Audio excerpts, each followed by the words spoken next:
You're listening to Fish Grow Plants, a podcast all about practicing and sharing the love of aquaponics, hosted by Logan Schoolcraft. Hello and welcome to Fish Grow Plants. Today's episode is all about love. The love of aquaponics ideas. Yes, they're many and varied. I love aquaponics, growing fish and plants. I really do. I keep coming back to it all the time. Maybe it appeals to that master of many or jack of all trades sort of thing going on because there's so much that aquaponics has to offer. The cool part, you can pick one area, get good at it, and then pick another and do the same and keep moving around and around, keep going on and on. I like it. It's fluid. It's flexible. It's adaptable. You have all these different options. And to kind of go through these ideas and topics, I thought I would just share a mind map I had with you as the basis for most of this podcast episode. So what is a mind map first and foremost? Well, essentially it looks like a bunch of scribble scratch on a piece of paper, but it helps you get your ideas down. It's like a brainstorming if you've heard of that. You don't judge any of the ideas. You just write them down. You try to draw pictures and lines, show how things are related, and just get your ideas and thoughts down. So that's what we're shooting for today here. So what does mine start with? Well, I start in the center and I build out. So the center says Logan's Aquaponic Mind Map, May 2021. And hopefully you're listening to it close to May, but if not, that's okay. This applies to any time. So within this cluster, the major points that I think are related to this mind map of mine, I label as research, plants, art, software, community, business, hardware, and fish, obviously. Don't know how they ended up on the other side there, but visually it looks a little different. So how does this tie in? How do I expand on this? So I'm just going to kind of go around those points related to aquaponics and then expand a little more so you know what I'm talking about. So we go from my aquaponics in the center to research, like what are my goals and where am I pushing beyond there. So as part of that, I consider practicing part of that, which means planting, harvesting, and feeding. I'm planting crops, starting seeds all the time. I'm harvesting stuff, whether it's cut and come again or whole plants, and I'm feeding fish. I'm tending them, checking the water, making sure everything is fine and systems are running and working. And as another part of the research side, you have learning. To me, I say I try to start small, be specific as I can, and learn something, as I just mentioned earlier, and get good at that, and then kind of grow and work into it. Don't try to take a big leap and then, fall flat and give up. Been there, done that too. But also on the side of learning, you've got courses, books, people podcasts. There's all sorts of things you can do for learning. And something that I'm kind of interested in directly in research related to aquaponics is how does solar and off-grid things tie in for these systems? So if you didn't have electricity or power in any sense, how could you make that work? So that's kind of one branch in general of how I break aquaponics ideas down. So another one, let's step over to plants here. For me, that's kind of going clockwise around my little picture here. We have plants. And to go through the list that I have on here, we've got things like pests, seeds, starting, transplanting, grow out, harvest, compost waste and recovery, market, so things of that nature. So to just kind of go back through it again, you have seeds. You've got all the different kind of seeds. You got to know what works and what doesn't work. You've got to know how to start them, when to transplant and how to transplant. You've got to know how long you want to grow them out and until you hit harvest, because when you hit harvest, then you have your products. You've got fresh products that you want to sell, or do you want to process? So it kind of breaks out. You've got a bunch of different options going that way. And also related to harvest is another arm I've stuck off here is handling and storage. If you don't want to sell it or you don't want to eat it right away, what do you do with it? And how do you handle it? So that's a pretty important part, I thought.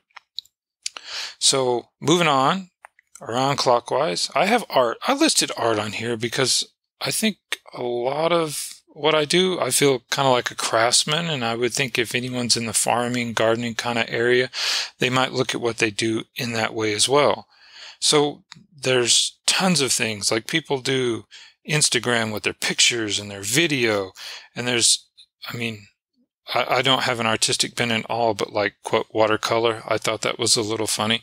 But watercolor, art, drawing, pictures, anything is, inspiration that comes from aquaponics. And to me, it's just live action art. You can go in there and listen to the water, watch the fish move around, and see the change in the plants daily. And that's just beauty to me, beauty in that art. Moving around again here to the next section, I call it software. Software is the things that are flexible, fluid, moving, they grow and they change, or they're not static or solid like a hardware sort of thing. So I include bacteria, fish, plants, water systems, and then I finally get to the computer things down here. But just to go back through that software list again, it's kind of like the bacteria is a whole subject in itself. You could work to try to optimize that, understand it, know where certain bacteria form, why they form, where they grow. And the same with the fish. You can do that with the fish, the plants, and the water system. Each one of these is its own little self-contained mini system, mini course, or topic that you can dive into.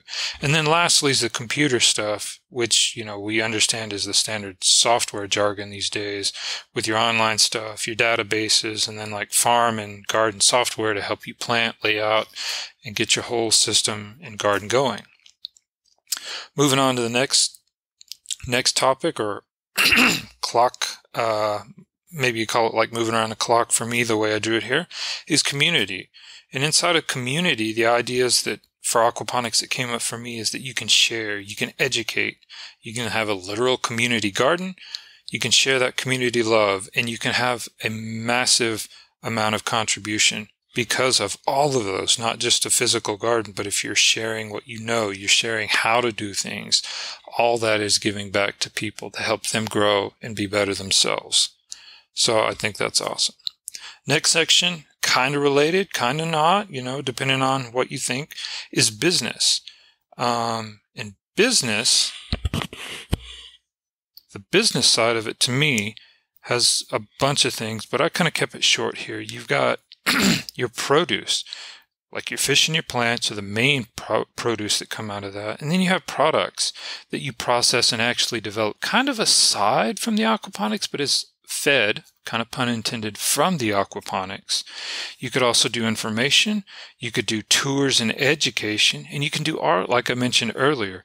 So kind of depending on where you fall on the spectrum in terms of business and business styles, there's a lot of different options and ideas that you can dig into. Next section I did was hardware.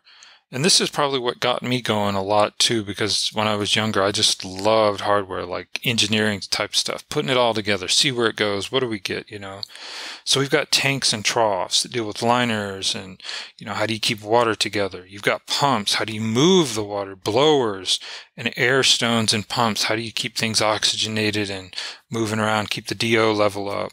Screws, nuts, and bolts, all the things that hold all these parts together, you've got to have them or know how to use them and get them together. And that's part of construction, which is a sub point down from that. And then tools. You have to have tools to deal with all that stuff. You have to have testing tools, power tools, and hand tools. All of them interplay together to make it all come together. And that's some of the beauty that I like in it. But it's all these different ideas coming together to make aquaponics what it is. Okay, the next section is water. And water seems kind of short and simple, but it's literally the lifeblood of what makes aquaponics function. You've got water quality, because without the water quality, everything's going to suffer, if not just outright die and not work. And then you've got to test that water and monitor that water to make sure it stays up. You've got to filter and make sure that the water you're inputting is good and clean. And you have to reclaim and reuse that water in the literal cycle that your pump is moving it around, or if you're taking anything out, if you decouple it, or if you're using it for products and plants on the side, you've got to monitor all this. But each one, again, is its own idea, its own little section that you can dive into and really try to understand all that. So water, the lifeblood again, very center. And so moving around, the last section I have on here is fish. I don't know, it just ended up being placed on the paper that way, but fish. You've got fish type.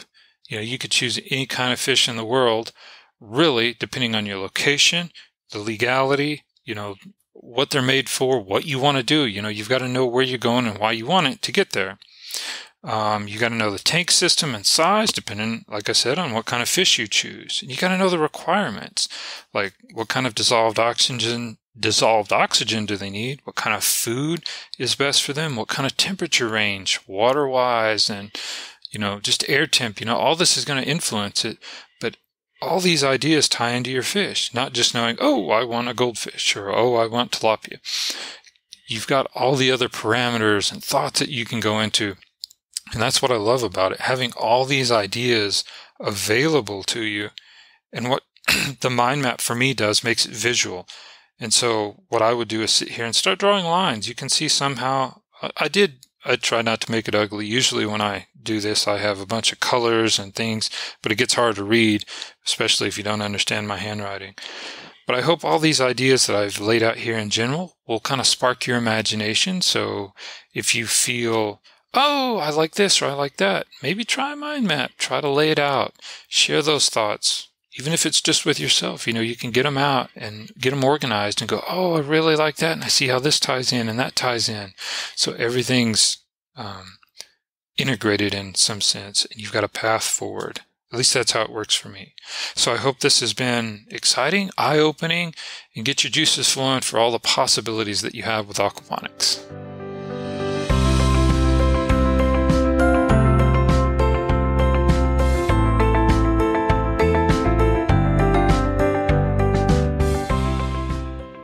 Questions? Let me have them. Do you need clarification, more information, or maybe you just have a tangent thought? Send all your thoughts my way.